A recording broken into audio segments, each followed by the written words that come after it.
idea, of course, of the Platinum Jubilee, extraordinary celebration, never achieved by a monarch before. The Queen celebrating her birthday yesterday, and of course events now planned just, 6 weeks to go, at the start of June. But what is the reaction around the rest of the world? Let's go to the US. Samantha Markle is, of course, former actress and model and half-sister of the Duchess of Sussex. Joins me now. We're getting quite excited this side of the water. What about the US, Samantha? Good morning. Good morning. Good morning. Yes, well, cheers. Thank you so much for having me. Not at all. Is there a level of excitement yet about this, or would it need to get closer to the time, Samantha? Well, it is exciting, but, it's exciting that we are looking at, one of the most celebrated heads of state and, of course, female monarch, in history. 70 years, my goodness, and what an icon. She's seen so much and been such an integral part of so much change throughout her life. And so, it's incredible. And of course, her 96th birthday, how beautiful. And yet, from this side of the pond, also somewhat bittersweet, based on everything that has transpired with the family and socially in the last couple of years. But nonetheless remarkable, and my God, if anyone can handle it with grace, dignity, and inspiration, it is certainly Her Royal Majesty. But she will have been tested, Samantha, because we're 6 or so weeks out from the event, and she still doesn't know whether one of her grandchildren, the Duke of Sussex, and his wife, the Duchess of Sussex, still doesn't know if they can attend. What do you make of that? Well, of course, being on this side of the pond, we're not privy to her real feelings, as we can only assume that everything that's happened has been somewhat hurtful. But, I think all things being said, whether or not they can attend is largely due to their own, their own behavior, their own creation. This is all, they decided to make the move. They decided to abandon the British royal family, Harry abandoning British royal duty and the British people as well. That was their choice. So, yes, that part of it is probably sad for Her Royal Majesty and certainly not understandable, but it really seems unfair. That's how we feel over here. We see it as them making the choice. Harry certainly made the choice. He even said in a recent interview that he's quite cozy and his home is Montecito, and they welcomed him with open arms. Well, my God, so did Great Britain. I would think that a $40 million wedding and rolling out the red carpet is certainly welcoming them with open arms. So they had that, and they chose to leave that, sadly. Samantha, can you update me on something? It was reported last week that you're seeking to resolve the conflict between you and Meghan. You haven't spoken for some time. Yeah, and this is a problem with the aggregate news. So what I said, if people read the body of the article, it is very specific about the fact that the onus and the burden is on my sister. So much has transpired. There's been so much lying, so much deceit, defamation, and things that were clearly maliciously said on her part behind closed doors. And by that, I mean PR. And so she's done the damage. I think the burden is on her to change her speech, change her actions, and, quote, be the change that she wants to see in the world. And so I wasn't extending an olive branch because as a family, we've done that several times, all the while not knowing that she was paying PR to damage the family, no matter what we said or did. And so at one point, and we didn't realize that when we were extending the olive branch.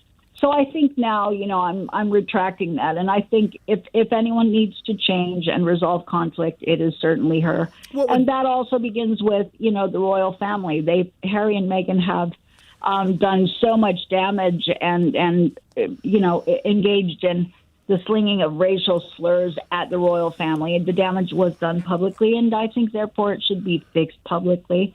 And, Harry came out and said he just wants to protect the Queen. Well, that's like sitting there lighting the fuse of a cannonball and saying, wait, okay, incoming. I'm lighting this cannonball. Here it comes, but I'm protecting you.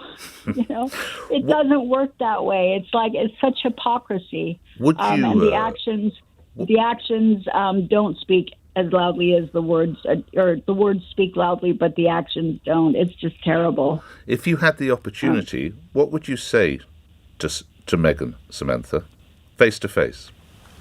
God, I think there's so much water under the bridge, and I think when you have PR that suggests you positive change in the world and humanitarianism, your actions have to meet those words. And I think the world, in my opinion, has witnessed just the opposite of that.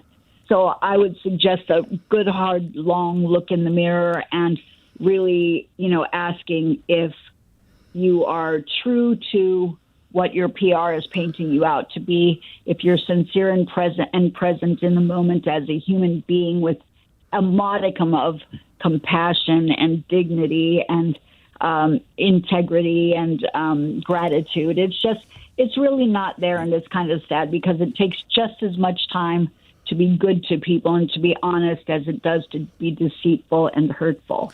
I would just say, life is short. Take a moment, reflect, look at the woman in the mirror and be the change that you want to see in the world. And I'm going to throw it right back in her court, because several years ago she put that out there and it was such poppycock because, she wasn't practicing what she was preaching, in my opinion. Your dad, Mr. Markle, am I right in saying he's still yet to see those grandchildren? He has not. And that's another thing. There was a lot of controversy out there about, Samantha's, this was rubbish put out by someone named Ellie Hall. This was fake aggregate news. Samantha's saying that the babies don't exist and this and that. No, that's not what I said. And fragments of my tweets over the years, not even real tweets, were photoshopped and mixed around to look like I was saying something like that. First of all, they were fragmented. There were no names mentioned in my tweets. And I was talking about Archie's birth because at the time, even my father said in one of his latest interviews, he's only seen a little square of Archie's face. Nobody has seen those children. Not my father.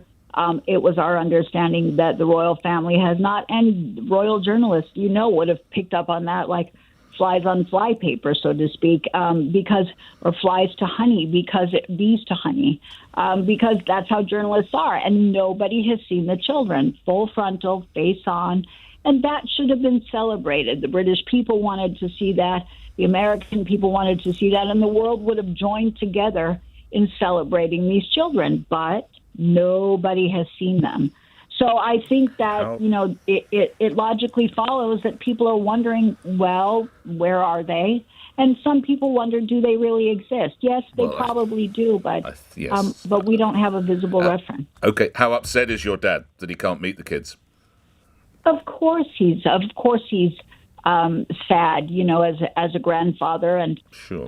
Certainly getting up in years, probably like Her Royal Majesty. And even Prince Charles, you want to see the children that you're leaving behind. You want to see that your grandchildren. You want to see that your children are happy. You want to see your offspring. You want to see the smile and the glimmer in their eye, and that's a lovely way to leave your own life with some closure. Let me ask you one final thing, Samantha. Some commentators here, or there is a school of thought, that some of the reaction towards your half-sister is because of her skin colour and that there is a racist element. How true do you think that might be? I think that is the biggest, oh my God, I think that came out, that was definitely PR that came out in defense of some of her actions that she was being called on, because that only started when there was a lot of controversy about lavish spending and lies and things going wrong. And you don't buy it, Samantha? I don't buy it. I think when they were held to being accountable for their own actions, suddenly the decoy was the race card. That's my opinion. That's the way I feel, because only then was it brought up.